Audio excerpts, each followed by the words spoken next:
And a foul called on the shot. Got him on the way up that time, so he'll shoot 2 right here. Kawhi Leonard, with another great season last year, earned his first Defensive Player of the Year award with his outstanding play. And for Leonard, he became the first perimeter player to win one since 2004. That just shows you how incredible his defense was at times. And, you know, for Leonard, you can add that Defensive Player of the Year award to his hardware list, and that puts him in elite company, one of only 3 players to win Defensive Player of the Year and Finals MVP. The other 2, Jordan and Olajuwon. There's the feed to Biyombo. Shoots the 3. Good on the shot. Lowry's got himself on the board with 3 there. Shot to stop the run. That's good. And for Leonard, winning the Defensive Player of the Year didn't change him at all. I mean, he received a card for winning that award and gave it to charity. Went out of his way to thank his teammates during his acceptance speech. I mean, I think it speaks of his character and really the impact that Popovich has had on him and that entire Spurs team. No one near Smith as he lets it go. And another 3 for Golden State. They really can't allow him too many open looks like that. I mean, that's just inviting trouble.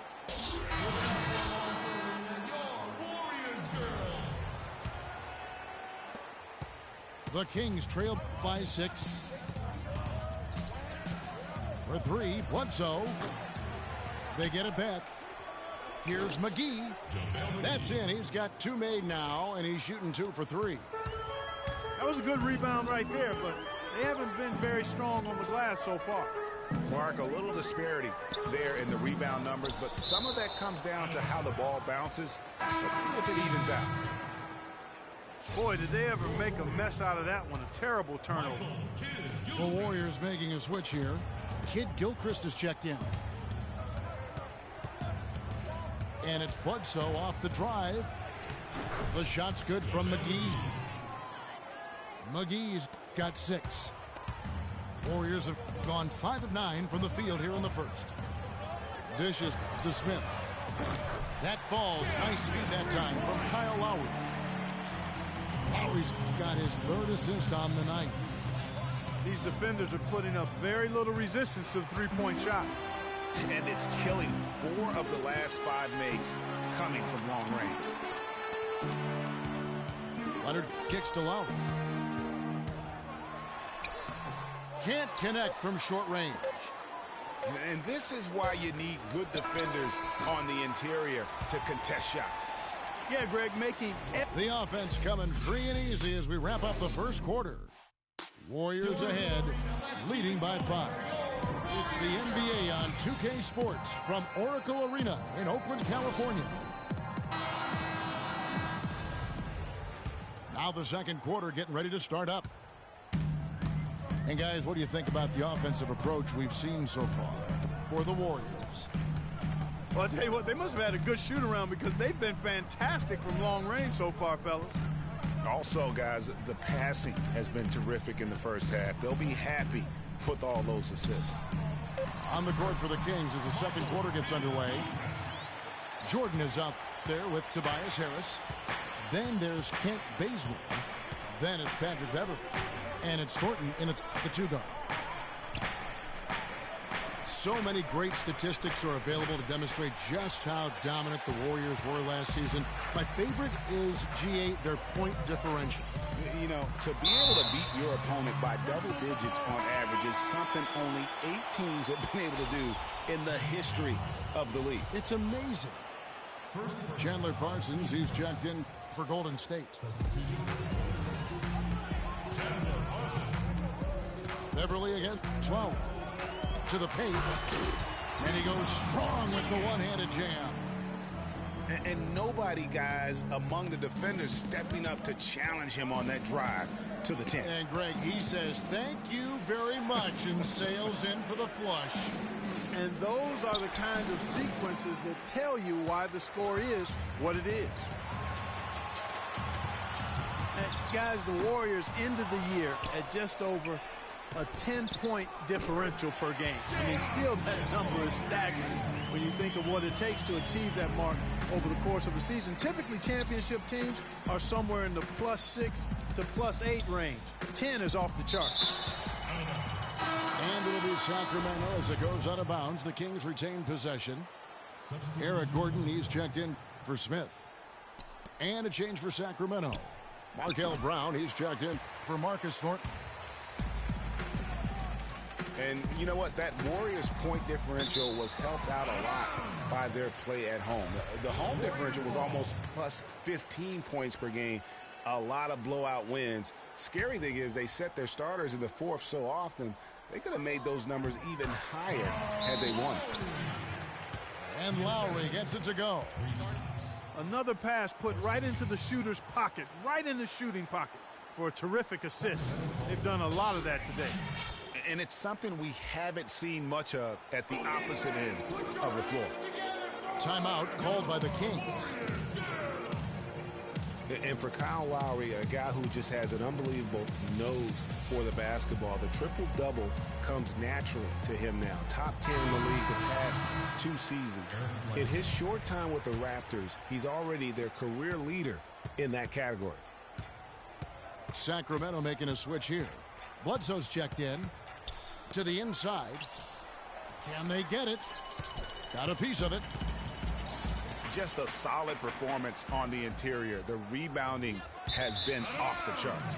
Yeah, you look across the board, it's actually sizing up, shaping up to be a great game. I mean, strong performances throughout, and they've really been strong on the glass. Warriors leading by 14. Well, getting back to Kyle Lowry, the reason he's always a triple-double threat, Clark, because of his great work on the glass for a guard. Tough, strong, relentless, and committed to getting rebounds. He's got the attitude of a power forward, even though he is a point guard. That's why he's one of the best rebounding guards in the league. It's his mentality. And pushing it up is Golden State Warriors again in transition. And the foul on Eric Bledsoe. That is his first foul of the game. And you can see he just didn't get squared up with his feet. Greg, those are always tough to judge, but I think the official got that one right. The three from Bosch. That doesn't go either for Bosch. The Kings trail by 17. Guys, they're looking for a way to score here. Yeah, they've had a tough time getting the lid off the basket so far. Here's Gordon. Basket is good. The assist from Bosch. Boy, I tell you what, nice little run here they're going on. And getting to the 10 has been the key. They're getting point-blank looks time and time again. Timeout called by the Kings. Well, a scary moment for Chris Bosch last year. Had to be shut down, Greg, as we all know, for the season after a blood clot was found in his lung. You know, and Kevin, it really puts basketball in perspective. I mean, it happened right after the trade deadline, and obviously a huge blow to the Heat in terms of their push for the postseason. But fortunately, it looks like he's going to make a full recovery and have a huge impact this season. Beverly, the pass to Harris.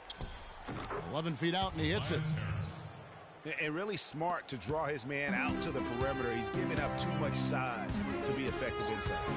Showed nice basketball IQ. I agree, Greg. I mean, if he finds his spot on the perimeter and doesn't force it, I think his outside shot will be hard to block no matter who's defending it. And Bazemore kicks to Bledsoe. Jordan dishes to Beverly. No good with the triple. And that'll increase their rebound advantage.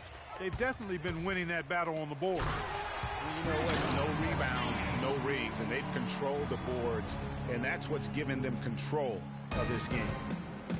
Oh, Maestro, he is so good at making those lead passes, like conducting an orchestra. Oh, man, still a goose egg for him in the scoring column. And there's the call on Tobias Harris. That's his first foul. Well, there were a few complaints last season about how the playoff seeding was done, most notably in the Western Conference. Portland was the 4th seed for winning their division, but without that division win, would have been the 6th seed. Looking at who's out there now for the Warriors. Biombo, he's checked in for Porzingis. And it's Leonard in for Kyle Lowry. The shot by Bledsoe, nobody around. Sacramento again missing. Into the playoffs last year with Portland being a division winner, but getting that 4th seed, that played a huge role in this conversation about playoff seeding structure. San Antonio would end up playing the Clippers in the first round, even though both had better records than the Blazers. Kevin, no doubt it's a tricky situation. Listen, you want to reward teams for winning their division, but every so often it comes at the expense of several other teams, like it did last year, who just play in stronger divisions. So I think that's something that the league is going to have to look at moving forward. And the basket by Gordon. Wow, you don't see him make plays like that very often. That's a nice move there for the basket. Cunningham kicks to Ilyasova. Nobody near Parsons. Basket is good. The assist from Bosch. Parsons got his first bucket of the game, and he's on the board for 3. And Waiters kicks to Bledsoe. Here's McGee. Waiters passes to McGee. Bledsoe for 3. Bledsoe can't get that one to drop. And this quarter, he has clearly been off the mark. Gordon dishes to Bosch. For the 3. It's hauled in by Ilyasova. Bledsoe left side. Trains the 3-pointer. Bledsoe's got his second bucket of the night. Guys, that's just really unstoppable. He poses a ton of matchup problems for whomever he's facing. And through the first half, a pretty lopsided affair.